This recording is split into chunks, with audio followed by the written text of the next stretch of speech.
Kia ora. Hey guys, this video is about interpreting the tarot cards, and this particular layout here is in fact the Aquarius August reading that I did, which is online. You can view the link to find the reading.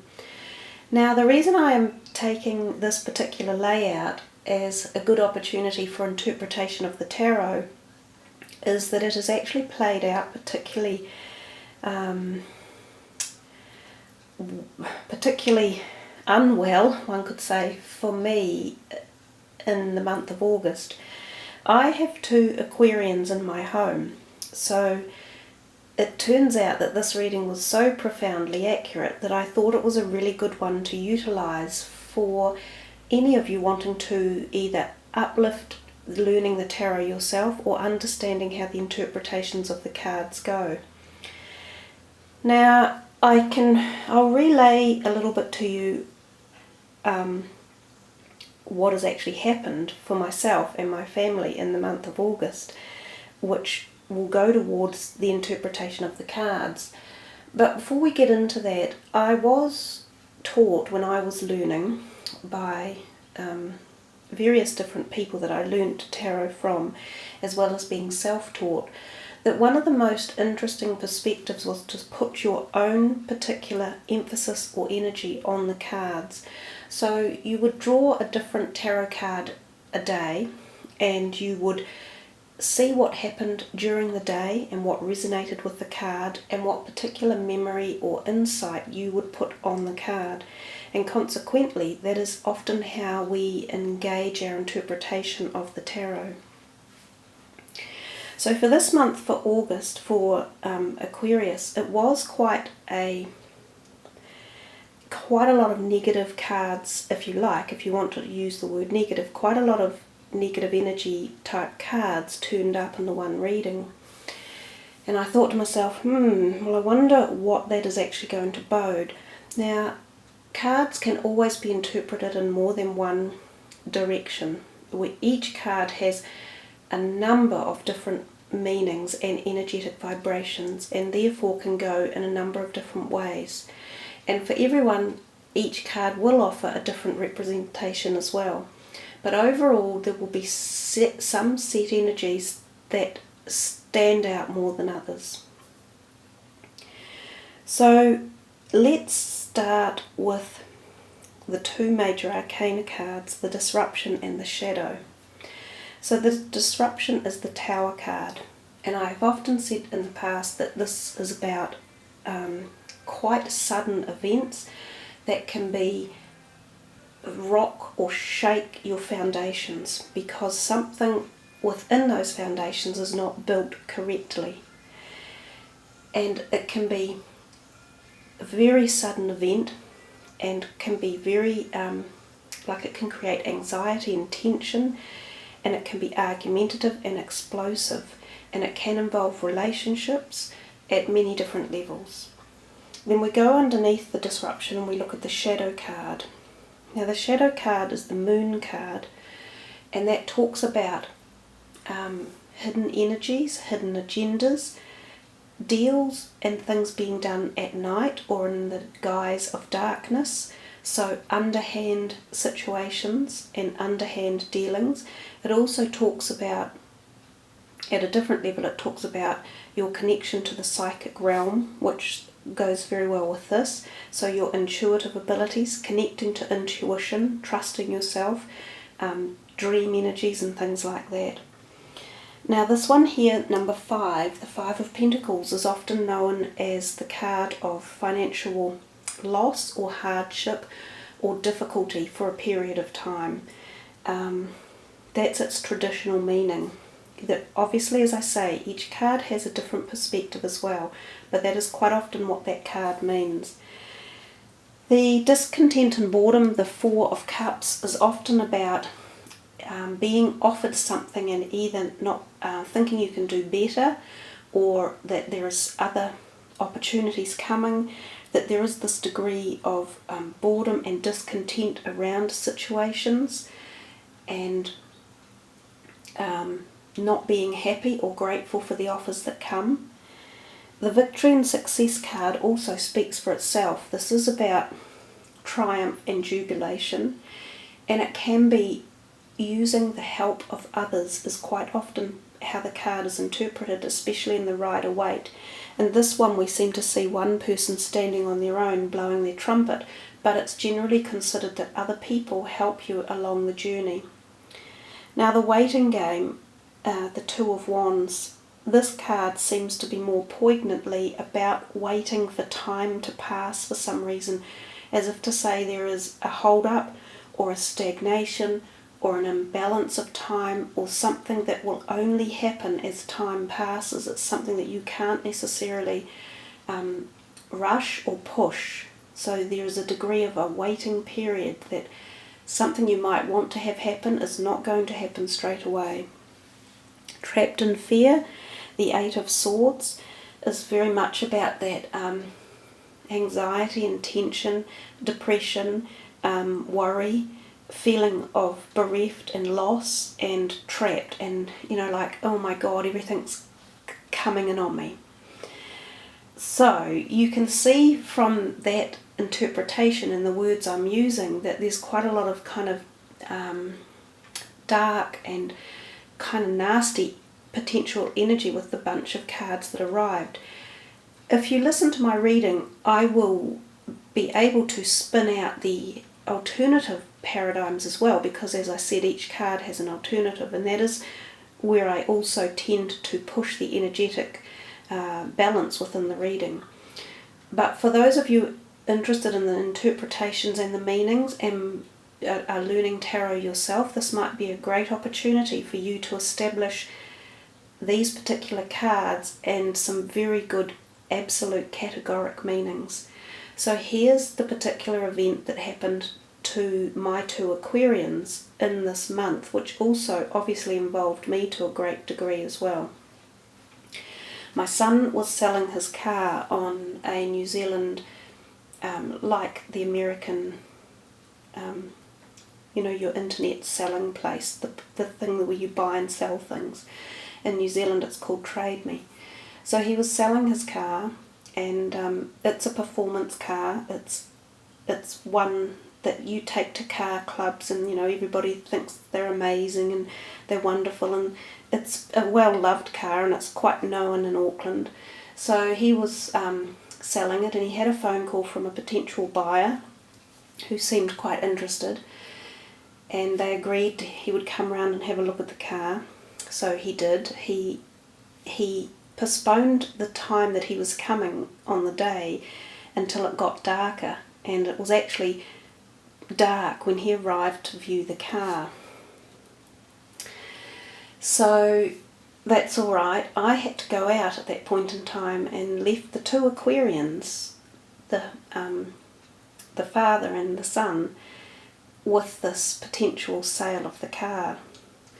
So the person who decided they would like to buy the car, they then said, it's a whole long saga, but he said, we'll transfer the funds over into your bank account, which appeared they had done, and they used an ID, a driver's license ID, which seemed okay. And after about 45 minutes of negotiations and talking and the bank transfer of money, he took the car and drove away. So on the Monday, when my son went to check his bank account, there was no money in there. It had been a fraudulent deal using stolen identity, and the car was also missing. So he lost his car, which was worth a lot of money. The car was stolen, and there was no money in the bank. So this is the disruption, and it was very, very sudden, and it was shadow dealings under the guise of night. He was a criminal, this guy. So we lost the money. Then we've had these feelings, the fear and the worry and the anxiety. So we went to the police and we reported the car stolen, and unfortunately it became very convoluted. The police, we found where the car actually was in Auckland. Someone else had it. By this stage it had been on-sold twice, and it became a very mixed up issue in as much that they said that it no longer belonged to us. So we were left with the prospect of no car, no money, and the police not particularly doing a good job trying to rectify this obviously quite high up crime ring. So we have had to sit and wait and wait and wait for action to take place, for the police to finally piece together bit by bit all of the pieces of this picture. And in that time we worked collaboratively together with a whole community of people who were part of the overall scene, so witnesses and other victims, because these people, these perpetrators, the criminals, had done the same crime to another set of people a week before who we managed to establish contact with. So we'd garnished heaps of information and all sorts of things and taken it to the police, and finally they are now working to resolve it. So the victory and success card is also starting to play out, and it is definitely not by our own means, it is with the help of very many people. And there's a lot of this connected, your intuitive abilities, which on the night, sadly, kind of not enough intuition was put into it to, perhaps in hindsight, not have done the deal. But there's a classic example of how every single one of those really fits the bill. The discontent and boredom possibly was, there were offers for the car, but they probably weren't quite enough. So there was the, that feeling of, no, I could get more, or it's not quite good enough. And the discontent has come about too with this whole situation, feeling very frustrated and not being able to push it through in time to get action occurring. So I think this has been a really very relevant reading. It was so poignantly accurate in almost every way that it made sense to utilise this as an example of how to interpret the cards for you. So you might be saying, okay, that's kind of covered off a whole raft of negative energies for these cards, but let's see now what might be the positive spin-off from them, because as I said earlier, every single card does in fact have a negative and a positive connotation. So if we look at the disruption and the shadow predominantly for this, given that they're the major arcana cards and probably had the most intrinsic or the deepest energetic spin for the reading, we've talked about the negative perspectives of those. So let's now grasp what the positives of this particular outcome or situation are and how to interpret and interweave those into the cards. So disruption comes suddenly and can be shocking and cause, grief or devastation. But what it teaches us more than anything is this change in direction, probably that was unexpected and even unwanted.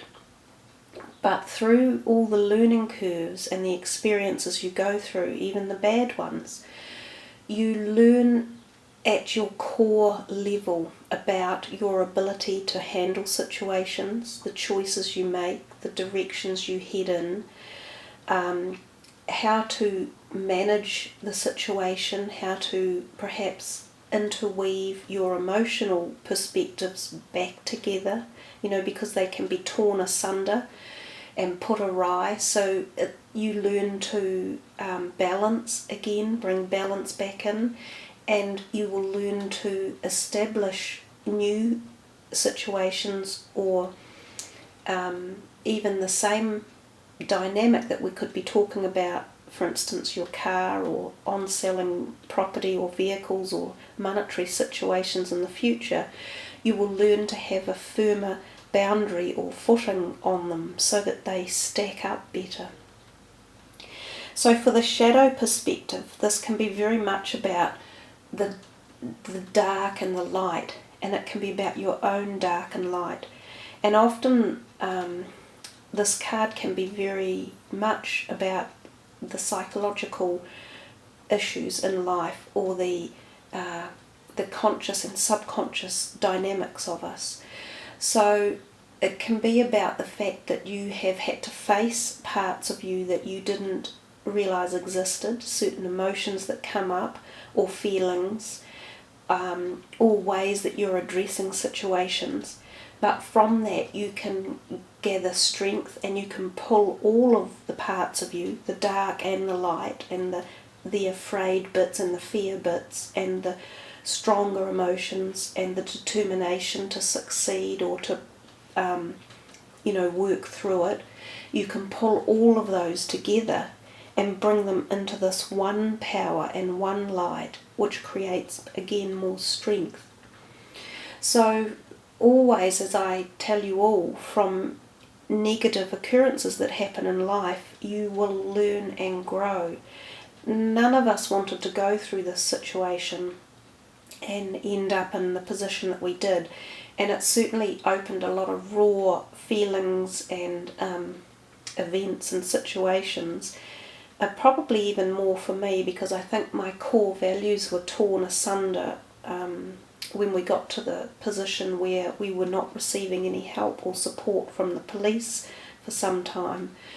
But you have to work through those and strategize them, and you come out on top learning a huge amount, and even sometimes changing your core beliefs. They can be rearranged, and you can have to face different situations and look at them from different angles, and reassess and reevaluate and readjust.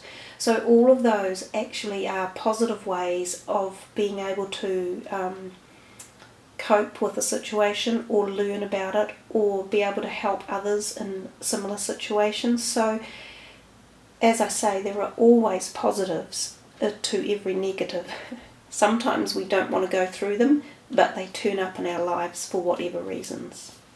So I hope that's given you some insight. Though it's not necessarily giving you the positive insight of each potential of the card, it's definitely giving you the ability to perhaps perceive those immediate reactions when the cards come out for each one of those specifics. So there you are, guys, interested in interpreting the tarot. May you all find great success and inspiration in your own journey of the tarot and your own individual interpretations and understandings. So ka kite anoa, namaste.